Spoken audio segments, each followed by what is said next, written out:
პრემიერ-მინისტრის უშუალო დაქვემდებარებაში არსებული დაზვერვის სამსახური სახელმწიფო უსაფრთხოების მმართველობის სფეროში გადადის. დაზვერვის სამსახური სუსის საქვე უწყებო დაწესებულებად ეროვნულ სადაზვერვო სააგენტოდ ჩამოყალიბდება, ასევე სპეციალური საგამოძიებო სამსახური პროკურატურა შეუერთდება. აღნიშნულზე საკანონმდებლო ცვლილებების განხილვა პარლამენტში ქართული ოცნების პარლამენტარების მიერ უკვე დაწყებულია.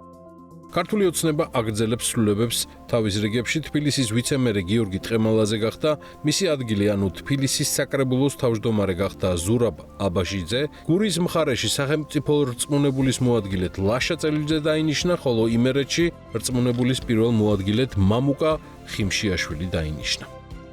პროკურატურის 2024 წლის საქმიანობის ანგარიშის თანახმად 2024 წელს გამოძიება კერძო სექტორში ჩადენილ კორუფციულ დანაშაულთან დაკავშირებულ 66 სისხლის სამართლის საქმეზე დაიწყო, ხოლო 2023 წელს ანალოგიური კატეგორიის დანაშაულზე გამოძიება 74 სისხლის სამართლის საქმეზე მიმდინარეობდა.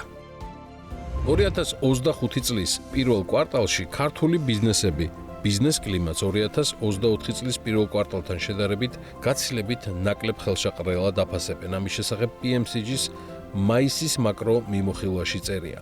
ამ პერიოდში, როგორც ამჟამინდელი ბიზნეს სიტუაცია -17 ქულა, ასევე ბიზნეს მოლოდინები -9.1 ქულა მნიშვნელოვნად გაუარესდა. ერთპარტიული პარლამენტის საბიუჯეტო ოფისის პროგნოზით 2025 წლის მეორე კვარტალში რეალური მთლიანი შიდა პროდუქტის ზრდის ტემპი დადებითი იქნება და 7.9% დაფიქსირდება. 2025 წლის იანვარ-აპრილში საქართველოს ექსპორტმა უცხოეთში 2 მილიარდი დოლარი შეადგინა, რაც წინა წლის ანალოგიურ პერიოდთან შედარებით 14%-ით მეტია. ექსპორტის ზრდაზე ყველაზე მნიშვნელოვანი გავლენა მოახდინა მსუბუქი ავტომობილების ყირგიზეთში რეექსპორტმა და მისმა მკვეთრმა ზრდამ, რის გამოც მთლიანად ამ სექტორის ბრუნვა 31%-ით გაიზარდა და მან 754 მილიონ დოლარს მიაღწია. 2025 წლის იანვარ-მარტში საქართველოში ადგილობრივი წარმოების ღვინის გაყიდვით მიღებული შემოსავალი 43.2%-ით 71 მილიონ 908,000 დოლარამდე შემცირდა. შედეგად ამ პერიოდში 2 მილიარდიან ექსპორტში ყურძნის ნატურალური ღვინოების წილი წლიურად 3.6%-ით შემცირდა. მაშინ, როდესაც წელს, რომელიც რეკორდული იყო ღვინის წილი, ექსპორტში 7.2% გახლდათ.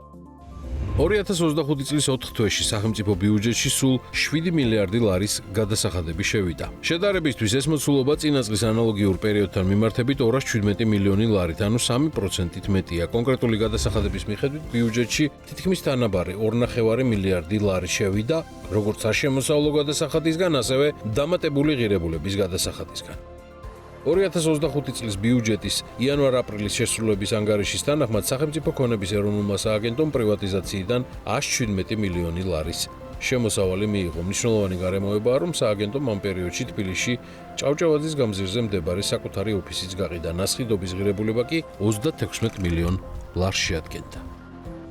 აპრილში საქართველოს საგარეო ვალი 309 მილიონი დოლარით გაიზარდა და 31 აპრილის მდგომარეობით 9 მილიარდ დოლარს მიაღწია. ამასთან ვალი გაიზარდა მარტშიც 138 მილიონი დოლარით.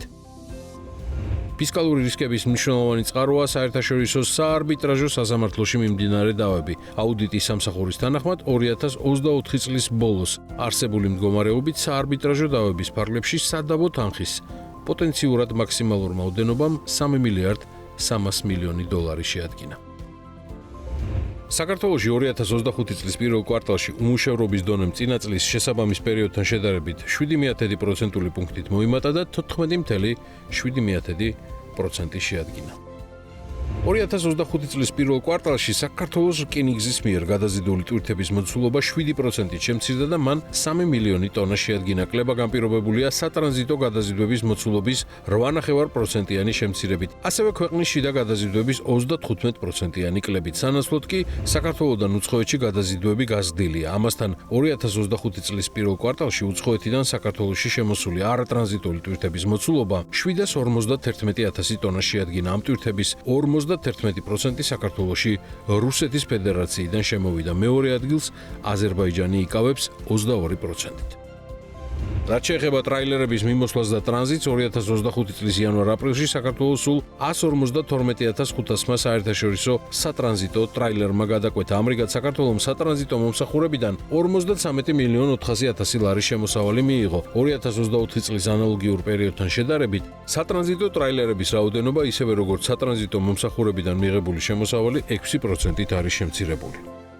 ერთლიანი ძლიერი ზრდის შემდეგ საქართველოს ეკონომიკური აქტივობა სავარაუდოდ შენელდება, თუმცა 2025-26 წლებში 5-6%-იან ნიშნულზე დარჩება. ამის შესახებ ნათქვამია ევროკომისიის მიერ გამოქვეყნებულ ანგარიშში ევროპის ეკონომიკური პროგნოზი. მომდევნო წლებში ზრდის მთავარი მამოძრავებელი ძალა კვლავ შიდა მოთხოვნა იქნება, განსაკუთრებით კერძო და სამთავრობო მოხმარება. საერთაშორისო სავალუტო ფონდის მისია, რომელსაც ალეხანდრო ჰაჟდენბერგი ხელმძღვანელობს, საქართველოში მუშაობა შეუდგა. მიმდინარე მისია სავალუტო ფონდის წესდების მეოთხე მუხლის დებულებით გათვალისწინებული კონსულტაციების ფარგლებში ხორციელდება. მისი მიზანია საქართველოში არსებული მაკროეკონომიკური მდგომარეობის, ქვეყნის ფისკალური და მონეტარული პოლიტიკის განხილვა.